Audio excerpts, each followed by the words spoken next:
एक लालची सेठ रहता था। उसके घर पर एक नौकर था। वह सेठ और उसकी बीवी दिन भर उससे बहुत काम करवाते थे। फिर जब वह दिन भर काम कर करके शाम को थक हार के अपने कमरे में आराम करने जाता, तब भी सेठ की पत्नी उसे फिर से किसी न किसी काम के बहाने से बुला लेती थी। ए रामू, कहाँ है? जल्दी आ।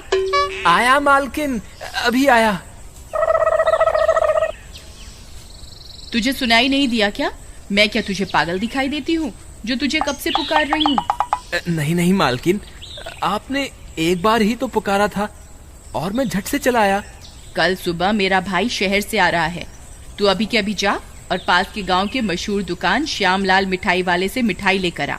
मेरे भाई को मिठाइयाँ बहुत पसंद हैं। लेकिन मालकिन, अभी तो शाम हो गई है।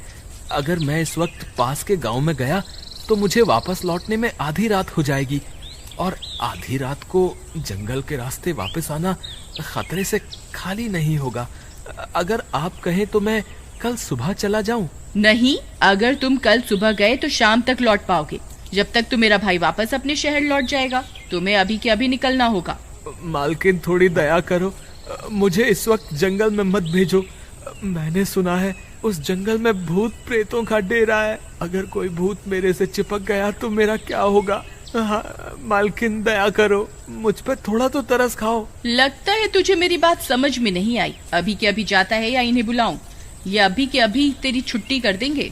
नहीं मालकिन, ऐसा मत कहिए। अगर आपने मुझे नौकरी से निकाल दिया तो मैं कहाँ जाऊंगा?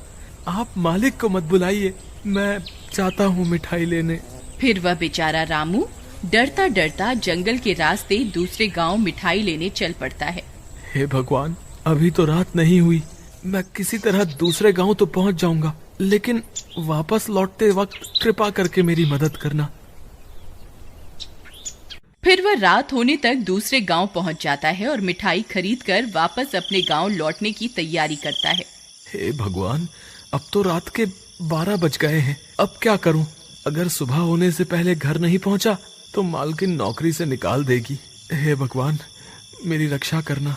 फिर वह जंगल में घुस जाता है। थोड़ी दूर चलने पर ही उसे अजीब अजीब सी आहट सुनाई देने लगती है। अरे मर गए रे, ये घुंघरू की आवाज किसकी है? वह इधर उधर देखता है लेकिन वहाँ कोई नहीं होता। मुझे लगता है आज मैं बहुत बड़ी मुसीबत में फंसने वाला हूँ। अब तो मैं जंगल के बीचों बीच पहुँच गया हूँ। अगर वापस लौटा तो भी मरूंगा, और अगर अपने घर की ओर गया तो भी मरूंगा। हे भगवान, क्या करूँ? एक काम करता हूँ, घर की ओर ही चलता हूँ, जो होगा देखा जाएगा। फिर इतना सोचकर वह आगे की ओर चल देता है। तभी थोड़ी दूर चलने पर एक चुड़ैल उसका पीछा करने लगती है।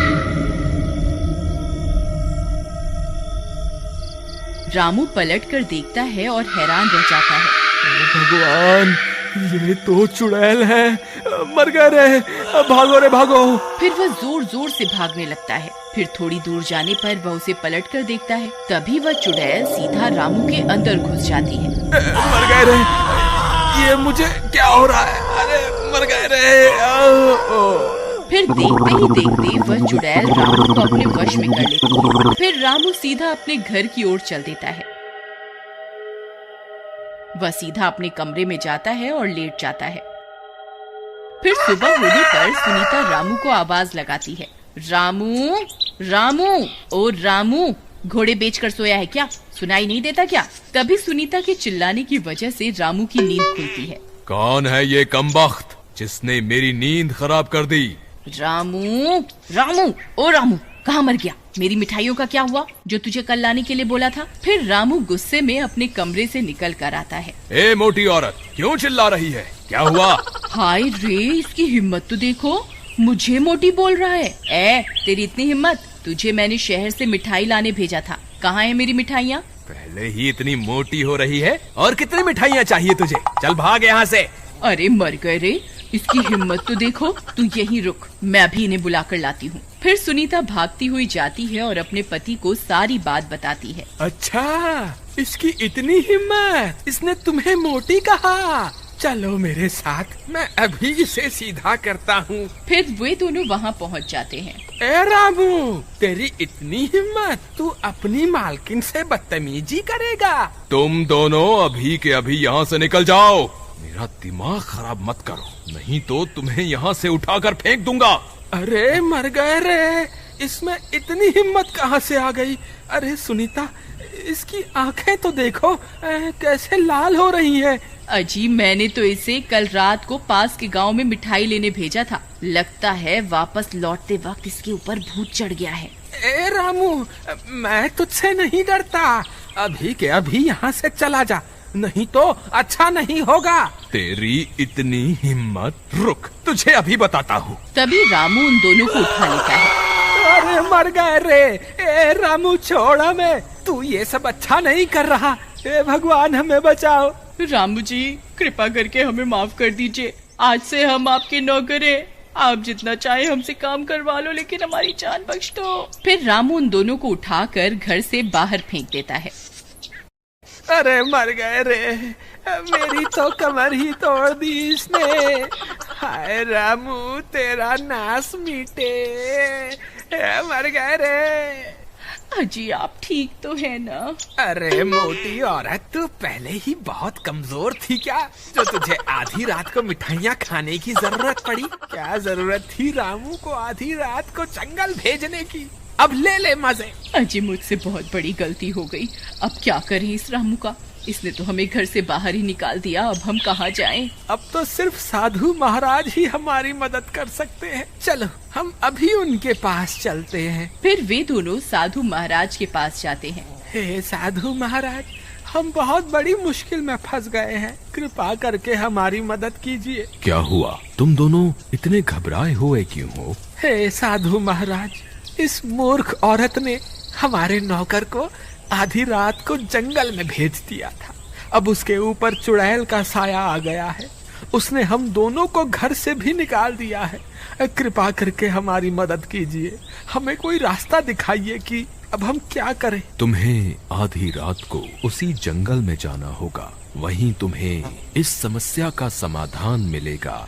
अजी, मुझे तो लगता है ये बाबा सठिया गया है, जो हमें आधी रात को जंगल में भेज रहा है। बाबा, लेकिन अगर हम आधी रात को जंगल गए तो हम भी अपने नौकर रामू जैसे बन जाएंगे। जंगल का भूत हमें नहीं छोड़ेगा। आखिरकार आप हमें जंगल क्यों जाने के लिए बोल रहे हैं? इस जंगल में दो भूतों का जोड़ा वास करता है। एक चुड़ैल तुम्हारे घर पर है और दूसरा उसका साथी है, जो अब भी जंगल में ही है। तुम्हें जंगल जाकर उसे ढूंढना होगा, वही तुम्हारी मदद कर सकता है। ठीक है साधु महाराज, जैसी आपकी आज्ञा। फिर साधु महाराज की आज्ञा लेकर वे दोनों वहाँ से निकल जाते हैं। और फिर रात होने पर, अजी एक काम कीजिए, मैं यहीं रुकती हूँ, आप जंगल जाकर उस भूत से मदद मांगिए। वाह वाह मूर्ख औरत, तूने क्या मुझे भी अपनी तरह मूर्ख समझा हुआ है? चुपचाप मेरे साथ चलो, मैं अकेला नहीं मरने वाला, चलो मेरे साथ। फिर वे दोनों जंगल की ओर चल देते हैं। कुछ ही देर में वे दोनों घने जंगल में पहुंच जाते हैं। भूत जी, आप कहाँ हैं? हम आपकी ही तलाश में यहाँ आए हैं, कृपा करके हमें दर्शन दीजिए। अजी, ये एक आदमी का भूत है, ये आपकी आवाज सुनकर नहीं आने वाला। मैं कोशिश करके देखती हूँ। राजा जी, राजा जी, आप कहाँ हैं? देखो, मैं यहाँ आपका कब से इंतजार कर रही हूँ, जल्दी आइए ना। और कितना इंतजार करवाएंगे? क्यों री, तेरा नाश मिटे मोटी औरत, इतने प्यार से मुझे तो कभी नहीं पुकारा तूने, हैं? भूत जी, आप किसी गलत फहमी में मत रहना, ये कोई सुंदर औरत नहीं है, बस मीठी मीठी आवाज निकाल कर आपको बुला रही है। असलियत तो कुछ और ही है। तो ठीक है, फिर मैं जा रही हूँ, आप खुद ही पुकार लो अब उस भूत को। मैं तो चली वापस। अरे भगवान, तुम नाराज क्यों होती हो? मैं तो मजाक कर रहा था। मुझे इस जंगल में अकेला छोड़कर मत जाओ, मैं आगे से तुम्हारा मजाक नहीं उड़ाऊंगा। तभी इतना शोर शराबा सुनकर वह भूत वहाँ आ जाता है। कौन हो तुम दोनों? तुम्हारी आधी रात को इस जंगल में आने की हिम्मत कैसे हुई? भूत जी, आपकी पत्नी ने हमारे नौकर के शरीर पर अपना कब्जा कर लिया है, कृपा करके हमारी मदद कीजिए। क्या तुम जानते हो मेरी बीवी कहाँ है? जी हुजूर, वो हमारे घर पे ही है।